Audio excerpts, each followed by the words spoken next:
Welcome to part 2 of my review of the 85mm f1.8 lens from Panasonic.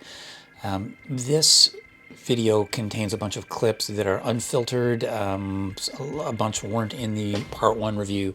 The ones that are longer and kind of unedited. I'm just so impressed with this lens the more I think about it. So what I wanted to show you in this video was a comparison of this lens to some others on the market at the weight, frame rates, chromatic aberration, vignetting, and even some bokeh balls. I've got 4 different 85mm lenses we're comparing for you to take a look at. The first thing we have here is the weight. This lens weighs in at 424 grams. Again, compared to the original Sigma that came out at 1300. That's more than 3 times the weight and double the price. In the original video, I showed you this clip of the duck that I shot at ISO 16000, and it looks great until the duck starts to swim away, and the camera really just can't keep up with it. So I changed the camera settings to animal tracking, human and animal tracking, and in this case it's gotten even darker, so I'm now shooting at ISO 20000, shooting through bushes. The camera just stayed right locked on this duck. It was actually really incredible to see this box drawn around the duck as it swam around this creek. It went over to the beaver dam, decided, no, it doesn't want to do that, go down there. So it swims back, and the camera just stays locked on. Anyways, I was certainly impressed, especially given the high ISO setting.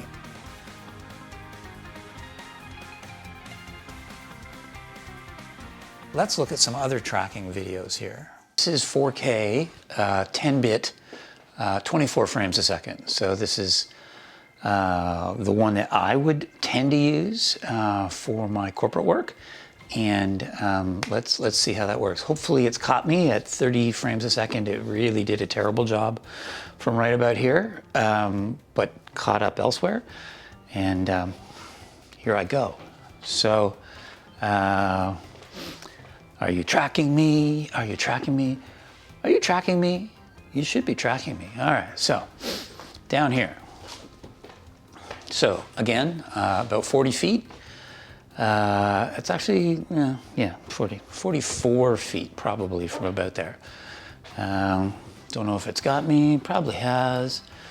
So hopefully at 24p it's catching me, because this is what I want to be doing. Going over here, I'm probably out of the frame, hopefully. Back into the frame. Did I scare you? I hope not. All right, out of the frame, coming up to the front, sneaking around here, and I'm gonna be closer to the lens. All right, so how did that work? Did that work? Have you got me now? Are you working? Are you working? You got me? So this is MP4, 4K 60. And I'm hoping for big things here. You can see the crop frame in this space, but we're gonna go down here. We're gonna check in about here. Have you got me? Have you got me? Yes, this beautiful lens cracking face. Oh yeah, all right, so down here.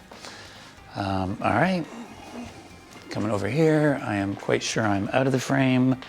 I'm gonna come back in the middle of the scene here, distance-wise. Okay, so big fluorescent light right here over me. That's, you gotta have me. All right, so I'm out of the frame, coming back up here. And how's that? So I should be in focus. And now I'm just gonna, so what am I here? 2.5 meters maybe? And come closer and yeah. All right, so this is an MP4 1080p file. Yeah, 1080p, 60 frames a second. So same thing, I'm gonna wander around here and see, are we tracking? Do you have this beautiful, yeah, Coming down here. All right, hello. Coming over here, I am probably confusing the camera fiercely because there are 5 items between the camera and me, and now I'm right out of the frame, I think. And I'm gonna pop back in the frame. And did you acquire focus there, Mr. 85mm lens? All right, so I'm out of the frame and I'm coming back in over here. How's that? Does that work? All right, have you got me? Because it's important that you have me, because we want this lens to appear to be super functional and awesome for video, right? MP4, 4K 60 MP4. All right, have you got me, little camera? Let's go for a walk. 1, 2, 3, 4, 5, 6, 7. Turn around. You still got me? Yeah. This is cropped because it's 4K. I haven't moved the camera. So here we are, 44 feet according to the plans for the studio here. And I'm sure I am out of the frame, so I'm going to take a bunch of steps up here, come back into the center here. All right, so how's that? How's that? Got me? Good, because I'm gone. All right, coming out, and I'm coming back over here. All right, so how was that? Did that work? What am I here? I would say I'm a good, yeah, I'm probably still a good 4 meters away, because it's cropped and an 85. It shoots pretty narrow. So anyways, that's fine. So did you acquire me? Is that good? Now I'm just going to come slowly closer. Does that work? We're approaching the minimum focusing distance of this lens. So at a certain point, it couldn't focus if it wanted to using autofocus. And that's probably right about here. And yeah, there we go. So this is 4K 60 frames MP4. And same thing. I'm going to go down here, take 4 or 5 steps, and then turn around. See, how's that going? Yeah, got me? Hope so. And coming down to the end where I am 44 feet approximately from the edge. Now I am probably out of the frame because we're cropped now, because it's 4K. So I'm going to come back into the frame in a different spot. So did that work? How did that work?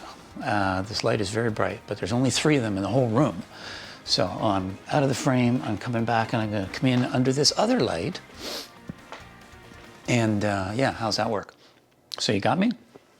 It would be really good if you had acquired focus and you're tracking me all around the room, because everything we hear is that these S-series cameras work well at 60p. When I saw this shot, it really led me down a rabbit hole on looking at chromatic aberration. Because I saw the green fringing in the background of this image, I started to think, oh man, maybe that's a bad thing. But then I compared it to these other lenses, and it compares very favorably, much better than actually I had originally thought. But then I thought, well, if I'm seeing the green fringing with this, what would green fringing be like with the other lenses that I have, like the massive Sigma 85 L-mount lens and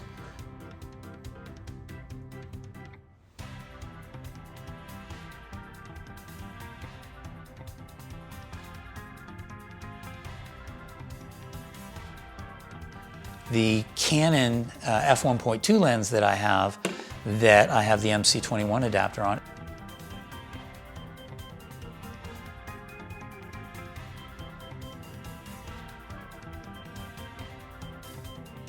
And then I thought, well, hey, I've got another 85mm lens for the Micro Four Thirds.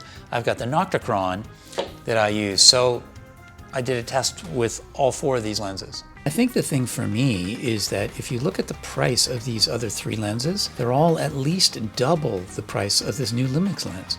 Similarly, when I saw the vignetting that came out of this lens, I thought it was worth taking a look at. It's not bad, it's just not nothing. An image I shot of a plain white card lit with a single LED light just above the camera.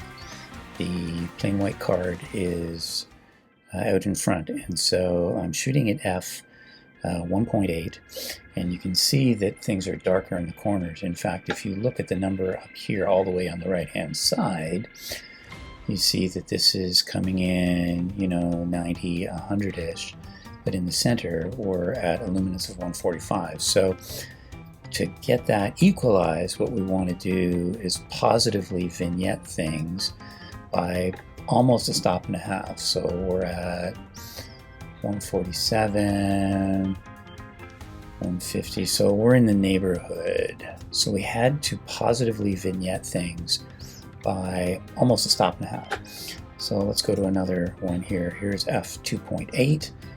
You can see that's a little more even. It's a little more even because I've positively vignetted by 2/3 of a stop.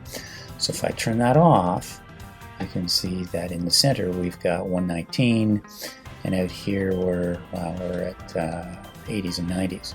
So if we turn this up to 2/3 of a stop, then we're 117, and we're right around the same thing. Here's f4, and that's at 4/10 of a stop, and you can see we're in the same ballpark, 134, 134. Here's f5.6, and there's no vignette added, or positive vignette added, but there's a bit of a deficit still, so a 1/4 stop even at 5.6. The last thing I have for you are these portrait shots that compare some different lenses. So here's the 85mm from Lumix. You can see the bokeh in the back. This is with the Canon 85 f1.2L. There's corners on the bokeh balls, which is interesting. This is the Sigma, which also suffered a bit from the cat's eye distortion, but otherwise is quite pleasing. And this is the Nocticron, the Micro Four Thirds lens, and it has lovely bokeh. It's just that the bokeh balls are smaller because the sensor is smaller. So that's all I wanted to show you was these different clips. I hope that has been helpful and maybe you learned something from it. If you've got questions, drop them below. I'll get back to you as soon as I can.